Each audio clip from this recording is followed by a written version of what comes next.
Hello friends, मैं सुनील और आज आपका स्वागत करता हूं एक नए सेशन में। और आज हम शुरू कर रहे हैं सुपर 20 सीरीज़। जैसा कि हमने यहाँ पे लिख रखा है, ये सभी कॉम्पिटिटिव एग्ज़ाम्स के लिए बड़ी ही हेल्पफुल होगी। और इसमें यहाँ पर आज से हम शुरू कर रहे हैं वन वर्ड सब्स्टिट्यूशन। और इसमें ये जो 20 सीरीज़ है, इसमें आपको 21 वन वर्ड सब्स्टिट्यूशन दिए गए हैं। और ये वे सभी सब्स्टिट्यूशन है जो बार बार रिपीट हुए हैं सभी कॉम्पिटिटिव एग्ज़ाम्स में।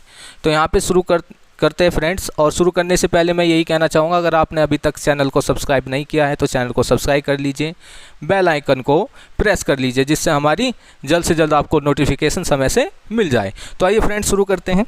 तो सबसे पहले जो हमारा यहाँ पे लिखा है वो है a place where animals are slaughtered for consumption as food. यानी कि ऐसा स्थान जहाँ पर क्या होता है, जो एनिमल्स होते हैं उनको काटा जाता है, उनको काट पीट के उसका जो मांस होता है उसको अलग किया जाता है, उसकी जो स्किन होती है उसको अलग किया जाता है। यानी कि खाने के पर्पज़ से जब पशुओं को काटा जाता है, और जहाँ पर उनको काटा जाता है उस प्लेस को क्या कहते हैं, यहाँ पर यही बताया गया है। उस प्लेस को कहते हैं कसाई खाना। क्या कहते हैं उसको? कसाई खाना। और आपको क्या करना है, क्या लिखना है? इसको कहते हैं एबेटर। क्या कहते हैं इसको? एबेटर।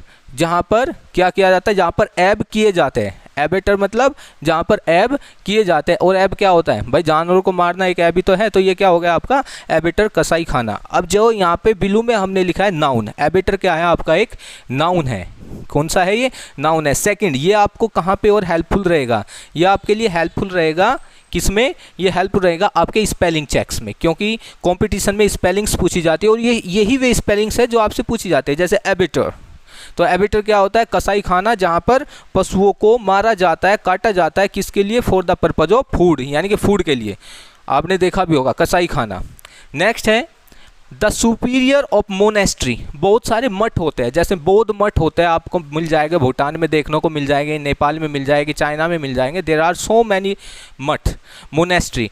और इन मोनेस्ट्री के जो क्या होते हैं, सबसे बड़े हेड होते हैं जो इनको चलाते हैं। फॉर एग्जांपल जैसे स्कूल है, स्कूल में जो हेड होगा प्रिंसिपल होगा। और सेम लाइक दैट यहाँ पे क्या होता है, जो आपके मठ के क्या होते हैं, क्या होते हैं, जो गुरु होते हैं उसको कहते हैं मठ गुरु। यानी कि जो मोनेस्ट्री के हेड होते हैं उनको कहा जाता है मठ गुरु, यानी कि एबॉट। क्या कहा जाता है उसको? एबॉट कहा जाता है। यही क्या होता है? आपके मठ के गुरु होते हैं। ये भी आपका क्या है? नाउन है। ये भी क्या है? नाउन होता है। स्पेलिंग देख लीजिए, ABBOT, एबॉट। ABBOT, Abbott. इसको ऐसे नहीं बोलेंगे कि आपने 2 बार बी आ गया तो आप 2 बार बी बोल देंगे, ये बिल्कुल गलत है। बी भले ही 4 बार आ जाए, बोलना एक ही बार होता है इंग्लिश में। यही एक इंग्लिश लैंग्वेज है जिसमें बी चाहे कितनी भी बार आ जाए, बोलना एक ही बार होता है। यानी कि इसको क्या बोलेंगे? एबॉट। क्या बोलेंगे इसको? एबॉट। ऐसे नहीं, एबॉट, ये बिल्कुल गलत है। तो मोनेस्ट्री के गुरु को, यानी कि मोनेस्ट्री के हेड को क्या कहते हैं? मोनेस्ट्री के हेड को कहते हैं मठ गुरु। Next is a shortened form of a word और फ्रेज। सीधी सी बात यह है, जब हम किसी वर्ड को छोटा करके लिख देते हैं, क्या कर देते हैं? छोटा करके लिख देते हैं किसी भी वर्ड को या किसी भी फ्रेज को। फॉर एग्जाम्पल यदि हम बात करते हैं कैन नॉट, किसकी बात करते हैं? यदि हम कैन नॉट यहाँ पे लिख देते हैं, कैन नॉट, और हमको इसको क्या करना है? एब्रीवेट करना है, मतलब इसको छोटा करना है। तो इसको छोटा करने के लिए हमें क्या करना होगा? इसको एब्रीवेट करना होगा। और इसको छोटा करने के लिए इसकी शॉर्ट फॉर्म क्या होती है? कैंट। क्या होती है इसकी शॉर्ट फॉर्म? कैंट इसकी शॉर्ट फॉर्म होती है जब हम इसको छोटा करते हैं। तो किसी भी वर्ड को, किसी भी फ्रेज को क्या करने के लिए? उसको स्मॉल करने के लिए, उसको छोटा करने के लिए हम किसका यूज़ करते हैं? हम यूज़ करते हैं फ्रेंड्स एब्रीवेशन का। उसी को हम क्या कहते हैं? एब्रीवेशन कहते हैं। एब्रीवेशन आपका क्या है? एक नाउन है। क्या है? आपका एक नाउन है, जिसका मतलब होता है संक्षेपण। क्या होता है? संक्षेपण, यानी कि चीज़ों को संक्षेप में करना। सो फ्रेंड्स, आई होप यहाँ तक आपको मज़ा आ रहा होगा वीडियो में। तो मेरा कहना यही है कि अभी तक अगर आपने इस चैनल को सब्सक्राइब नहीं किया है तो चैनल को सब्सक्राइब करें, क्योंकि ऐसी आपको सीरीज मिलती ही रहेगी। नेक्स्ट पे आते हैं फ्रेंड्स। तो यहाँ पे देखिए, to give up one's authority और थ्रोन। जब हम किसी की अथॉरिटी को क्या कर देते हैं? छोड़ देते हैं। जब भी हम किसी की अथॉरिटी को छोड़ देते हैं, त्याग देते हैं, अथॉरिटी कह लो या राजगद्दी या सिंहासन कह लो, उसको छोड़ देते हैं, तो उसको हम क्या कहते हैं? एब्डिकेट। क्या कहते हैं? एब्डिकेट। और एब्डिकेट क्या है? आपकी वर्ब है। क्या? आपकी एक वर्ब है। एब्डिकेट क्या है? वर्ब है, जिसका मतलब होता है त्यागना। क्या कहते हैं इसको? हम त्यागना। किसी चीज़ को त्याग दे लो भाई, हमने छोड़ दिया इसको, अब नहीं हम रखेंगे अपने पास। लो, तेरी राजगद्दी भी हमने छोड़ दी, तेरा घर बार सब छोड़ दिया। इसी को हम क्या कहते हैं? एब्डिकेट कहते हैं। यानी कि to give up one's authority और थ्रोन। तो एब्डिकेट यहाँ पर क्या हमारा वर्ब है। अब वर्ब का पता कैसे चलता है, या तो आप हिंदी से पता कर लीजिए, जिसके पीछे ना आ जाए, क्या आ जाए, जिसके पीछे ना आ जाए, that is called a verb. Next पे आते हैं students, formally put an end to a system, practice और इंस्टीट्यूशन। जब आप कोई काम कर रहे होते हैं, मान लिया आपको कोई कोर्स है या किसी आप इंस्टीट्यूशन में आप लगे हुए हैं और वहाँ पे आपका जो वर्क है वो कंप्लीट हो जाए, क्या हो जाए, आपका वो वर्क कंप्लीट हो जाए, और उस कंप्लीशन को क्या कहते हैं, उस कंप्लीशन को कहते हैं फ्रेंड्स एबोलिश। क्या कहते हैं उसको, एबोलिश, यानी कि अब हमने इसको समाप्त कर दिया। ये भी आपकी क्या है, एक वर्ब है। एबोलिश क्या होता है, समाप्त करना। नेक्स्ट है wildly unreasonable, illogical and ridiculous, यानी कि जंगली होता है बिल्कुल, यानी कि बिल्कुल इसका काम करने का तरीका बिल्कुल जंगली होता है, काम करने का कोई मैनर ही नहीं होता। कहते नहीं, बहुत सौ को कहते हैं क्या जंगली मैनर में काम कर रहा है, उसी को कहते हैं हम एब्सर्ड। क्या कहते हैं हम उसको, एब्सर्ड। और इसी का सिनोनिम है आपका रिडिकुलस। क्या है इसका, रिडिकुलस। और यहाँ पर एब्सर्ड क्या है आपका, एडजेक्टिव है। क्या है, एडजेक्टिव है, जिसको हम कहते हैं बेतुका। क्या कहते हैं, बेतुका, यानी कि जो किसी तरीके में नहीं होता। नेक्स्ट आता है फ्रेंड्स, ये आता है टू इंक्रीज द स्पीड। जब हम इंक्रीज करते हैं स्पीड, बाइक पे बैठते हैं और बाइक को अपना बस ऐसे कर दिया, स्पीड को ऐसे करके ऐसे भगा दिया, उसी को कहते हैं इंक्रीज करना। इंक्रीज मतलब स्पीड को बढ़ाना। कहते हैं ना इसकी रेस दे दे, रेस नहीं देते उसको कहते हैं एक्सिलरेट। क्या कहते हैं उसको, एक्सिलरेट। स्पेलिंग बहुत अच्छा है, स्पेलिंग टेस्ट में ये पूछा जाता है। इसको कहते हैं एक्सिलरेट, गति को बढ़ाना, स्पीड को बढ़ाना। नेक्स्ट है आपका to decide and state officially in the court that somebody is not guilty of a crime. जब कोर्ट ये डिसाइड करता है कि मैं गिल्टी नहीं हूँ, पूरी कार्रवाई के बाद जब ये डिसाइड हो जाए कि मैं गिल्टी नहीं हूँ, तो उस कंडीशन को हम कहते हैं एक्विट, कि कोर्ट ने उसको बरी कर दिया। क्या कर दिया, उसको बरी कर दिया। तो एक्विट यहाँ पे हमारा क्या है, एक वर्ब है। क्या है, एक्विट हमारा एक वर्ब है।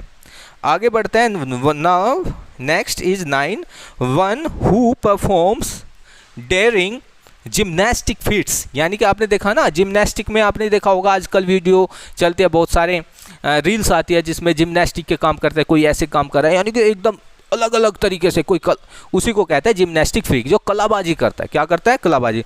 तो उसको कहते हैं कलाबाज। क्या कहते हैं उसको, जो जिम्नास्टिक की कलाबाजी करता है, that is called कलाबाज।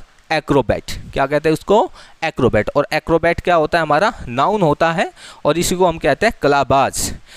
Next and last, तो अभी कह नहीं सकते, इसके बाद 10 और हैं। A word formed from the first letter the words that make up the name of something. ये कह रहा है जब हम अल्फ़ाबेट के फर्स्ट लेटर से कोई वर्ड बनाते हैं और उसका कोई मीनिंग भी निकलता है, that is called acromion.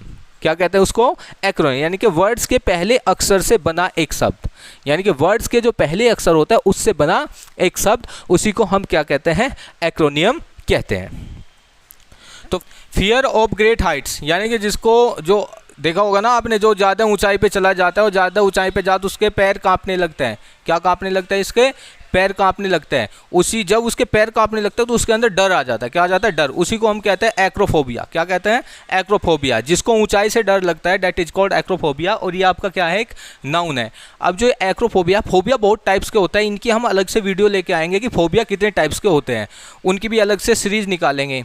Okay, तो अभी हम आगे बढ़ते हैं। नेक्स्ट है आपका the ability to make good judgments and take quick decision, यानी कि ऐसा इंसान जो तुरंत बुद्धि काम करे। क्या करे, तुरंत बुद्धि, यानी कि तुरंत डिसीजन ले ले, तुरंत वो सोचने समझने की उसकी जो एबिलिटी है बहुत ज़्यादा होती है, तो उसी को हम कहते हैं एक्यूमेन। क्या कहते हैं उसको, हम एक्यूमेन कहते हैं। और इसी को कहते हैं कुशाग्र बुद्धि, या कह सकते हैं तुरंत बुद्धि। क्या कहते हैं इसको, कुशाग्र बुद्धि या तुरंत बुद्धि कहते हैं। नेक्स्ट इज, जब किसी इंसान को किसी हार्मफुल सब्सटेंस की या हार्मफुल ड्रग्स की क्या लग जाए, आदत लग जाए। सब्सटेंस कुछ भी हो सकता है, जैसे आपको चाय की आदत लग जाए, जब लत लग जाती है किसी चीज़ की, उसी को हम कहते हैं एडिक्ट। क्या कहते हैं कि भाई ये तो बड़ा छाड़ा नशेड़ी है। क्या कहते हैं, नशेड़ी या नशेबाज या लती, इसको तो लत लग गई। तो इसको कहते हैं एडिक्ट, नाउन। क्या कहते हैं इसको? नाउन कहते हैं। वो नहीं सुना गाना, तुझे तो मेरी लत लग गई, दैट इज कॉल्ड एडिक्ट। उसमें एक वर्ड है लत लग गई, मतलब एडिक्टेड हो गया वो, दैट इज मीन्स वो एडजेक्टिव बन गया। But now here it is noun. Next is the period between. अब अभी हमने डिस्कशन किया था, वो डिस्कशन था एब्रीविएशन का। एक वर्ड था एब्रीविएशन, जिसमें वर्ड को शॉर्टन किया जाता है। क्या? किसी फ्रेज को क्या किया जाता है? शॉर्टन किया जाता है। और यहाँ पर हमने एक फ्रेज को, एक वर्ड को हमने यहाँ पे शॉर्टन किया है, दैट इज बिटवीन। वो वर्ड क्या है आपका? बिटवीन है। और उस बिटवीन वर्ड को हमने क्या किया है? शॉर्टन किया है। और जब बिटवीन वर्ड को शॉर्टन किया है तो उसके लिए हमने क्या किया? B/W, that is called abbreviation. Abbreviation the beginning of puberty and adulthood. जब आपका जन्म होता है और वहाँ से लेकर कब तक? एडल्टहुड तक, जो आपकी क्या कहते हैं? बिगिनिंग, जो शुरुआत होती है, उस पीरियड को क्या कहते हैं? उस पीरियड को कहते हैं किशोर अवस्था। क्या कहते हैं उस पीरियड को फ्रेंड्स? उसके पीरियड को कहते हैं किशोर अवस्था, जिसको कहते हैं एडोलेसेंस। क्या कहते हैं इसको? एडोलेसेंस। एडोलेसेंस ये आपके स्पेलिंग के लिए भी बहुत इंपॉर्टेंट वर्ड है, दैट इज नाउन। ये क्या आपका? नाउन, किशोर अवस्था। Next is an extremely young man, जो बिल्कुल बेहतरीन सुंदर शरीर का नौजवान होता है। एक्सट्रीमली यंग यानी कि हद से ज़्यादा जो यंग होता है उसको हम कहते हैं एडोनिस। क्या कहते हैं उसको? Adonis, noun. जैसे ऋतिक रोशन अगर वगैरह ऐसे जो होते हैं, जो सुंदर पर्सनैलिटी के होते हैं, बेहतरीन पर्सनैलिटी रखते हैं, दिखने में सुंदर लगते हैं, उन्हीं को कहते हैं हम एडोनिस, मतलब खूबसूरत नौजवान। नेक्स्ट है ए पर्सन हु सपोर्ट्स और speaks in favour of something. मान लिया मैंने कुछ कर दिया और जो मेरे फेवर में बात करेगा, जो मेरे फेवर में बात करेगा, उसी को हम कहते हैं, उसी को हम क्या कहते हैं? उसी को हम कहते हैं एडवोकेट। भाई वकील ही है एक जो हमारे फेवर में बात करता है पैसे लेके। कितनी बात करवा लो, पैसे दो और अपने फेवर में बात करो, दैट इज एडवोकेट। और एडवोकेट क्या होता है आपका? नाउन। नेक्स्ट इज ग्रोइंग, बढ़ना, एग्जिस्टिंग, लिविंग इन एयर, हवा में रहना। जो हवा में रहता है, आपने देखा हवा में कौन रहता है? पक्षी। पक्षी उड़ते हैं, तो उसी को हम क्या कहते हैं? एरियल। क्या कहते हैं उसको? एरियल। और एरियल हमारा एक वर्ड है, दैट इज एडजेक्टिव। क्या है हमारा? एडजेक्टिव, मतलब हवाई। नेक्स्ट है कंसर्न्ड विद ब्यूटी और द एप्रिसिएशन ऑफ ब्यूटी, यानी कि जो सुंदरता का क्या करे?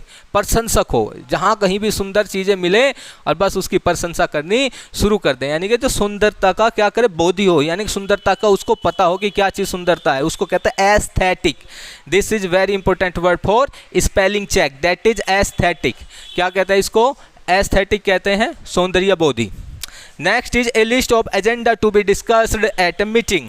मान लिया आपकी मीटिंग चल रही है और उस मीटिंग में एजेंडा को, यानी कि एजेंडा मतलब आप किन किन बातों पे बात करेंगे, यानी कि आपका काम करने का जो सर्कल है वो क्या है, एजेंडा क्या है। कहते नहीं, आपने न्यूज़पेपर में भी सुना है और आपने उसमें भी देखा होगा, न्यूज़ में भी देखा होगा कि द एजेंडा ऑफ बीजेपी या the agenda of Congress. Agenda मतलब होता है कार्यसूची, यानी कि कौन कौन से विषय पर वे बात करेंगे, दैट इज कॉल्ड एजेंडा, मतलब कार्यसूची, दैट इज नाउन। ये हमारा क्या है? एक नाउन है। नेक्स्ट आता है ऑलवेज रेडी टू अटैक और क्वेरल, जो हमेशा बस कुछ कह दिया तुरंत ही गुस्सा आ गया और बस मार पिटाई करने के लिए तैयार, क्वेरल हो जाए, मतलब जिसको मतलब गुस्सा सहन ना कर पाए, उसी को हम कहते हैं बड़ा ही आक्रामक है भाई, बड़ा तेज गुस्सा आता है तुझको, तो दैट इज मीन्स एग्रेसिव। और एग्रेसिव क्या होता है आपका? एडजेक्टिव होता है जो आपकी क्वालिटी बताता है। सो फ्रेंड्स, आई होप आपको ये सेशन काफ़ी अच्छा लगा होगा। तो मेरा आपसे यही कहना है, अगर आपको ये सेशन अच्छा लगा हो तो आप चैनल को सब्सक्राइब करें, बेल आइकन को दबाएं और अपने फ्रेंड्स में शेयर ज़रूर करें और लाइक करना मत भूलना। तो मिलते हैं एक नई वीडियो में। Okay friends, bye bye.